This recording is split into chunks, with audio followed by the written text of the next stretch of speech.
ইমান ক'লোৱে নুশুনিলে মই এতিয়া পাপথৰ ভিক্ষাৰী হ'বলগীয়া হৈছে হিমন্ত বোপা প্ৰশাসনকো মই নমস্কাৰ কৰিছোঁ, মোক সহায় কৰক মই নহ'লে ক'ত থাকিম, কি কৰিম। মোৰ ল'ৰা ছোৱালীয়ে সকলো মোৰ পৰা কাঢ়ি ল'লে, মোৰ একো উপায় নাইকিয়া হৈছে।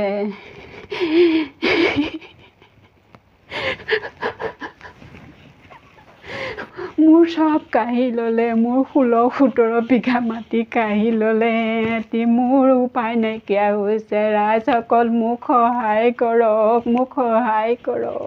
নমস্কাৰ, মোৰ মৰমৰ বন্ধু বান্ধৱীসকল, আপোনালোকৰ আগত অকণমান এক্টিং কৰিলোঁ এই কাৰণে আজিকালি বহুত বেছিকৈ দেখা গৈছে যে মাক বাপেকক ঘৰৰ পৰা উলিয়াই দিছে, পথৰ ভিক্ষাৰী হ'বলৈ গৈছে মানে বহুতো পিতৃ মাতৃ। কাৰণ নিজৰ সন্তানে যেতিয়া মাটি বাৰী সকলোখিনি কাঢ়ি লয়, ঘৰ দুৱাৰ সকলোখিনি কাঢ়ি লয়, তেতিয়া এহাল পিতৃ মাতৃয়ে একেবাৰে অসহায় হৈ পৰে আৰু সেই পিতৃ মাতৃহাল পথৰ ভিক্ষাৰী হ'বই লাগিব, সেইটো খাটাং।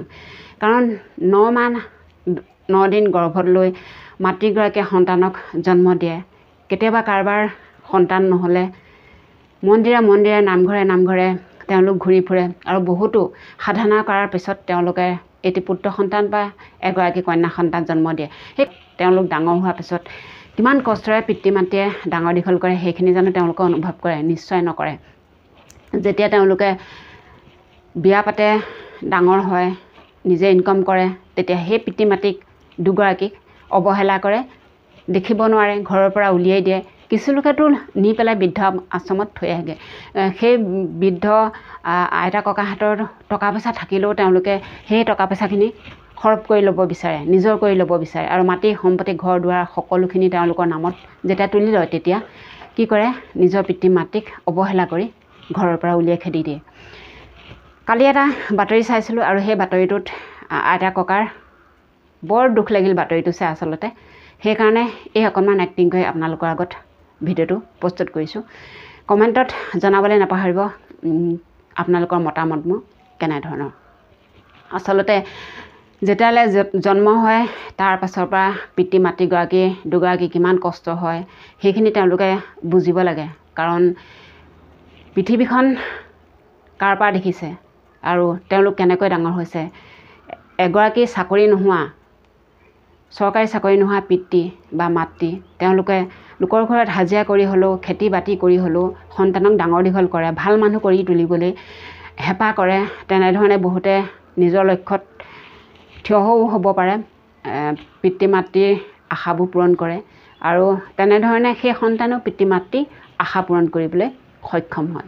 কিন্তু কিছুমান সন্তানক দেখিছোঁ ডাঙৰ হোৱাৰ পাছতে জবৰদস্তি কৰে যে মাটিৰ যিখিনি মাটি আছে, ঘৰ দুৱাৰ আছে, আমাৰ নামত কৰি দে, কিবা কৰি দে, নহ'লে তাহাঁতক ঘৰৰ পৰা খেদি দিম। সেইখিনি কাম কিয় কৰিব লাগে? কাৰণ বুজিব লাগে এহাল পিতৃ মাতৃয়ে কিমান কষ্ট কৰি সন্তানক জন্ম দিয়ে আৰু সেই সন্তানে ডাঙৰ দীঘল হ'লে সেই পিতৃ মাতৃ দুগৰাকীৰ লাখুটি হ'ব লাগিব। সন্তান মানুহে জন্ম দিয়ে এইবাবেই যে ডাঙৰ দীঘল হৈ তেওঁলোক পঢ়ি শুনি ভাল মানুহ হৈ বুঢ়া কালত যাতে এই পিতৃ মাতৃক চাব পাৰে, তেওঁলোকৰ বুঢ়া কালৰ লাখুটি হ'ব পাৰে। কিন্তু সেইখিনি আজিকালি বহুত কমেই দেখা যায়। কিন্তু বহুত ল'ৰা ছোৱালী এনেকুৱা আছে পিতৃ মাতৃ হাজিৰা কৰে, কিন্তু সেই হাজিৰাৰ মূল্যটো বুজি পায়, সেই দুটকাৰ সেই ভাত মুঠিৰ মূল্য বুজি পায় তেওঁলোক ডাঙৰ মানুহ হৈ নিজৰ ভৰিৰ ওপৰত নিজে থিয় দি আৰু মাক বাপেকক চিনাকি কৰি দিবলৈ সক্ষম হৈছে, নহয় জানো বাৰু? চাওকচোন, মানুহবিলাকৰ মানে বিবেকবোৰ বৰ বেলেগ ধৰণৰ।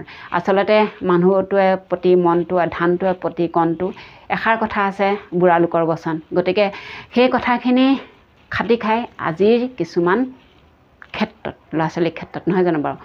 বেয়া লাগে যেতিয়া এহাল বৃদ্ধ মানুহ ৰাস্তাত ভিক্ষাৰীৰ দৰে নিজৰ মাটি সম্পত্তি থাকিও নিজৰ ল'ৰা ছোৱালীয়ে অৱহেলা কৰি ঘৰৰ পৰা গতিয়াই ভুকুৱাই খেদি দিয়ে।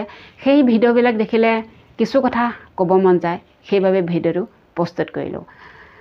আপোনালোকৰ মতামতবোৰ দাঙি ধৰিব আৰু যাতে এনেকুৱা সন্তানসমূহক আচলতে চৰকাৰেও ভালকৈ ব্যৱস্থা ল'ব লাগে কাৰণ পিতৃ মাতৃৰ দ্বাৰা সংসাৰখন দেখিবলৈ পায় আৰু তেওঁলোক বিয়া পতাৰ পাছত পিতৃ মাতৃক বোৱাৰীকো অৱহেলা কৰা দেখা যায় আৰু নিজৰ পুত্ৰই প্ৰধানকৈ নিজৰ পুত্ৰই বহুত অৱহেলা কৰা দেখা যায়।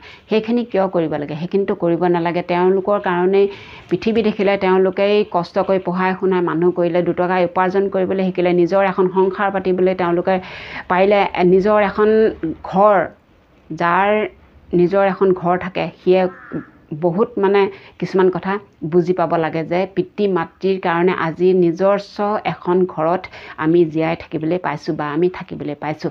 যদি পিতৃ মাতৃৰ বাৰী একো নাথাকিলেহেঁতেন তেতিয়া হয়তো নিজৰ সন্তানক পথত ৰাস্তাত থাকিবলগীয়া হ'লহেঁতেন, অঘৰী জীৱন জীয়াব লাগিলেহেঁতেন। কিন্তু সেইখিনি কথা ভাবিব লাগে সন্তানসমূহে। গতিকে কিছুমান মানুহৰ বিবেকবিলাক ইমানেই অকণমান ভাবিব নোৱাৰে। তেওঁলোকে অকল চিনি পায় মদ, ভাং, বিড়ি, চিগাৰেট, নিচাযুক্ত দ্ৰব্যৰ সহায়ত তেওঁলোকে পিতৃ মাতৃক ঘৰৰ পৰা উলিয়াই দিয়ে, সম্পত্তিৰ লোভত পিতৃ মাতৃক ঘৰৰ পৰা উলিয়াই দিয়ে। গতিকে মানে কি ভাবে আচলতে যেতিয়া বুঢ়া বুঢ়ী হৈ যায়, টকা ইনকাম কৰিব নোৱাৰা হৈ যায়, তেতিয়াই হয়তো সন্তানে ভাবে সন্তানৰ ওপৰত মূৰৰ ওপৰত বোজা হ'ব। গতিকে তেওঁলোকক কোনে খুৱাই পিন্ধাই ৰাখিব বৃদ্ধ কাললৈকে, একেবাৰে মৰাৰ দিনলৈকে। গতিকে তেওঁলোকক ঘৰৰ পৰা উলিয়াই দিওঁ, যিকোনো কিবা এটা শাস্তি দি হ'লেও ঘৰৰ পৰা উলিয়াই দিওঁ বুলি ভাবে, নহয় জানো বাৰু?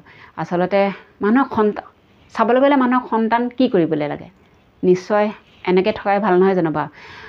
মানুহে কয় ল'ৰা ছোৱালী নাথাকিলে মুখ চাব নাপায়, কিন্তু সেইটো নহয়।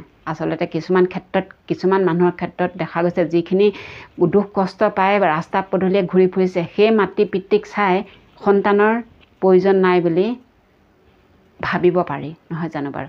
মোৰ কথাখিনি কেনেকুৱা লাগিল কমেণ্টত জনাবলৈ নাপাহৰিব। আপোনালোকৰ এটা লাইক আৰু এটা কমেণ্টে আমাক মানে বহুত সাহস দিয়ে আপোনালোকৰ বাবে কিছুমান ভিডিঅ' প্ৰস্তুত কৰি যাবলৈ।